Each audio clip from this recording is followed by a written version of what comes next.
Čo ak vám poviem, že známa podoba smrti s kosou je možno jedným z najväčších omylov v dejinách? Predstavujeme si strašidelnú postavu v čiernom plášti. No kto v skutočnosti je?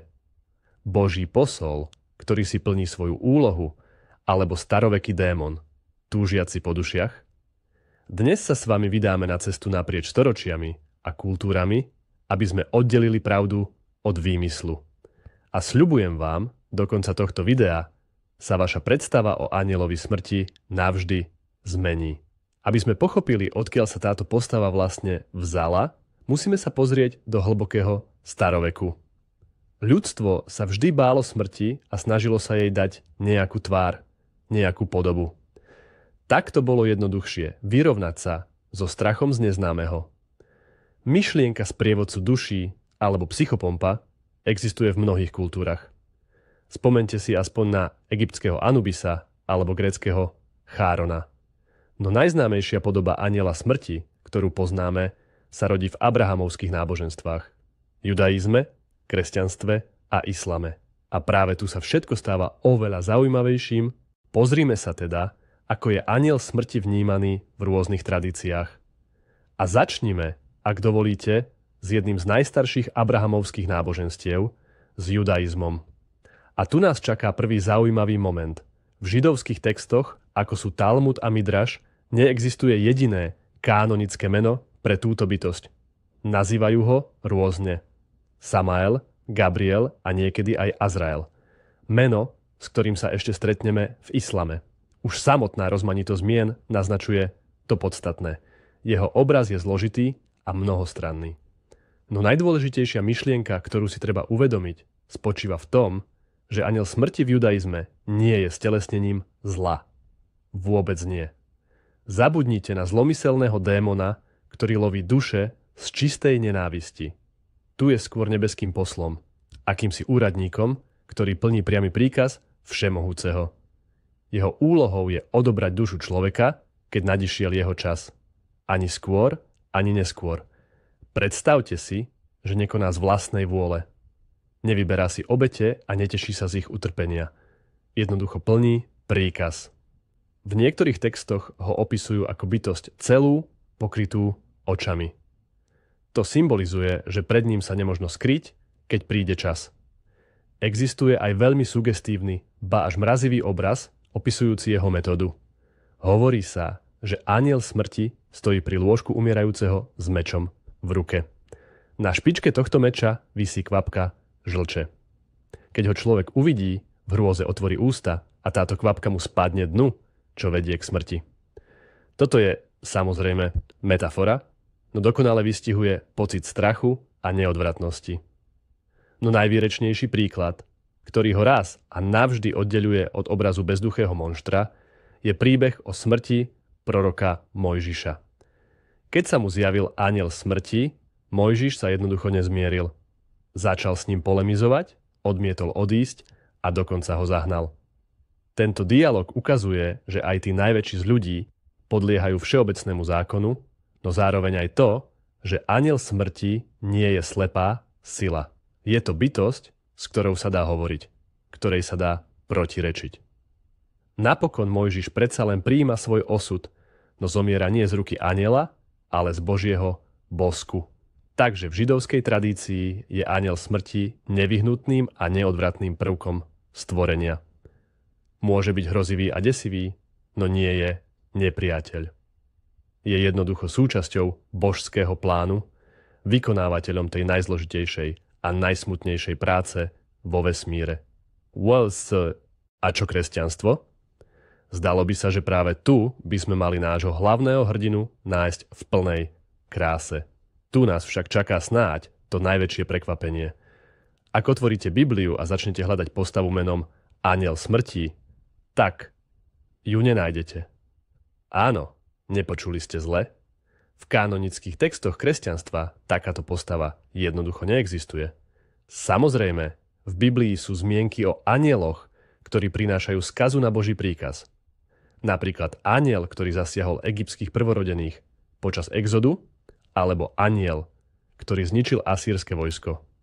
Sú to však vždy bezmenní vykonávatelia Božej pomsty, nie konkrétna postava s titulom Anjel smrti. Jediný obraz, ktorý sa vzdialene podobá tomu, čo hľadáme, je jeden zo 4 jazdcov Apokalypsy, opísaných v knihe Zjavenia Jána Evangelistu. Jeho meno je Smrť. Jazdí na bledom koni a peklo ho nasleduje. To však nie je anjel. Je to omnoho abstraktnejšia, prvotnejšia a hrozivejšia sila. Stelesnenie samotného konca. Tak odkiaľ sa vzal ten obraz, na ktorý sme zvyknutí? Ten samotný smrtihlav, alebo Grim Reaper v čiernom rúchu s kapucňou a obrovskou kosou v rukách. Narodil sa oveľa neskôr, v kultúre stredovekej Európy. A hlavnou príčinou jeho vzniku sa stala morová epidémia. Predstavte si Európu 14. storočia. Čierna smrť kosila mestá a dediny, berúc životy miliónov. Smrť bola všade, stala sa každodennou realitou a ľudia sa zúfalo snažili nejako ju pochopiť, dať jej vizuálnu podobu. Práve vtedy sa zrodila alegorická postava kostlivca v plášti. A prečo práve kosa? Je to tiež veľmi silný symbol. Kosa je nástrojom žatevca, ktorý zbiera úrodu. V tomto prípade je úroda ľudskými dušami. Táto metafora bola zrozumiteľná každému roľníkovi. Žatevec nie je ani zlý, ani dobrý. Jednoducho robí svoju prácu, kosí spravodlivých aj hriešnikov, bohatých aj chudobných. Kosa všetkých zrovnávala pred tvárou smrti. Takže náš slávny Grim Reaper nie je biblická postava. Je to výplod ľudového folklóru, strachu z epidémií a snahy umenia vyrovnať sa s desivou realitou. Stal sa kultúrnym fenoménom, ktorý sa časom pevne zakorenil v našom vedomí a prakticky vytlačil všetky ostatné obrazy. Je to najjasnejší príklad toho, ako si ľudská kultúra sama vytvára mocné symboly, aby si vysvetlila tie najdesivejšie javy na svete. Presúňme sa teraz do islamskej kultúry, kde je všetko oveľa konkrétnejšie a jasnejšie. Zatiaľ čo v kresťanstve je obraz anjela smrti skôr nejasný, v islame zaujíma ústredné a mimoriadne dôležité miesto. Tu sa volá Azrael a nie je to len taký obyčajný anjel. Azrael je jedným zo 4 veľkých archanielov, popri Džibrilovi, Gabrielovi, Mikailovi, Michaelovi a Izrafilovi. Jeho postavenie je mimoriadne vysoké. Jeho hlavnou úlohou, rovnako ako v judaizme, je odoberať duše živých bytostí presne v tom momente, ktorý vopred určil Všemohúci. Ani o sekundu skôr, ani o sekundu neskôr. V tomto smere je absolútne nestranný a neúprosný. Iba plní vôľu Allaha. Podľa niektorých povestí je pre neho celý svet ako na dlani, z ktorej s ľahkosťou berie toho, koho hodina prišla. Čo je však najzaujímavejšie a čo radikálne odlišuje islamský pohľad, je to, ako to robí. Jeho vzhľad a konanie priamo závisia od toho, aký život človek prežil. A tu sa začína skutočné rozdelenie. K spravodlivým veriacim prichádza Azrael v prekrásnej, svetlej a príjemnej podobe. On a jeho anielskí pomocníci sa k duši obracajú láskavo, sľubujúc jej pokoj a milosť Allaha. Proces odňatia duše je opisovaný ako jemný a bezbolestný.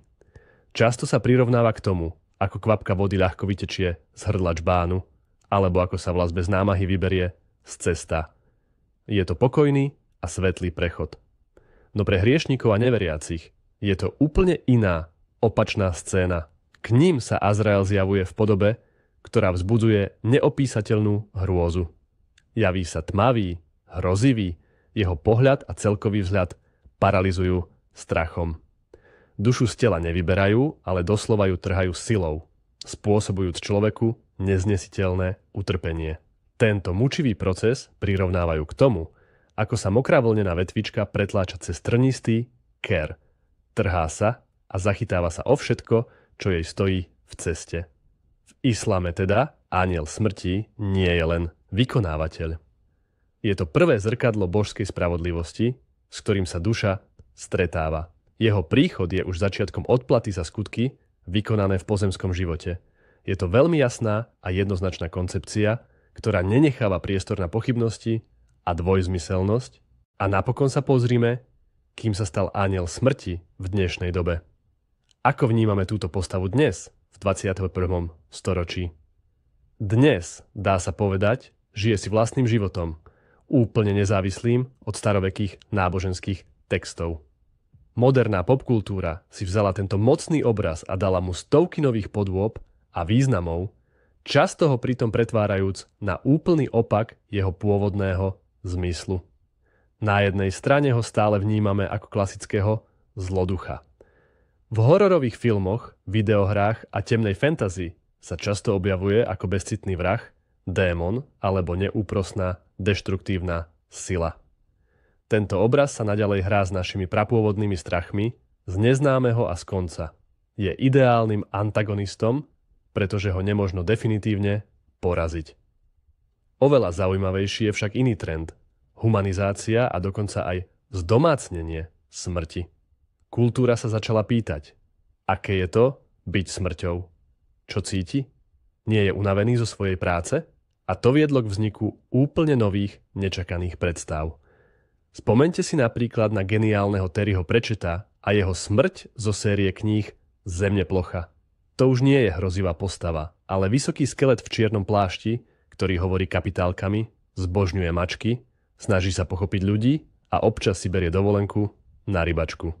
Je to filozof, pracant unavený večnosťou a u čitateľa vyvoláva nie strach, ale sympatie a dokonca súcit. Alebo si vezmime film Zoznámte sa, Joe Black, kde smrť v tele Brada Pitta prichádza na zem, aby spoznala ľudský život a zamiluje sa. Z všemocnej sily sa mení na naivnú, zvedavú a dokonca zraniteľnú postavu. Takéto príklady ukazujú, ako veľmi sa zmenil náš postoj k tejto postave. Snažíme sa skrotiť strach zo smrti pomocou humoru, irónie a romantizácie. Tým, že smrť robíme podobnou nám, s našimi slabosťami a citmi, akoby ju zbavujeme moci nad nami. Suma sumárum, moderný anjel smrti je skutočný kultúrny chameleón. Môže byť kýmkoľvek, od desivého monštra a gotického krásavca až po komickú postavu a múdreho filozofa. Tento obraz sa stal prázdnym plátnom, na ktoré každý autor maľuje svoj vlastný postoj k životu, ku koncu a k tomu, čo môže byť potom. A tu sa skrýva ten hlavný a najprekvapivejší zvrat v celom tomto príbehu. Naša zaužívaná predstava desivého, zlovestného démona v kapucni. Tá nie je pôvodná, je to skôr kultúrna vrstva, ktorá sa nabaľovala stáročia pod vplyvom strachu, epidémií a ľudových povier. Vo väčšine starovekých náboženských textov anjel smrti nie je zlo. Je to jednoducho funkcia. Neúprosná, nestranná, no svojou podstatou nie je zlá. Je to sluha vyššej moci, nebeský úradník, ktorý len uzatvára pozemské záležitosti. Uvedomenie si tohto úplne mení naše vnímanie. Už to nie je príbeh o monštre, ktoré nás prenasleduje. Je to príbeh o tom, ako sa ľudstvo po tisícročia snažilo pochopiť a prijať nevyhnutnosť konca.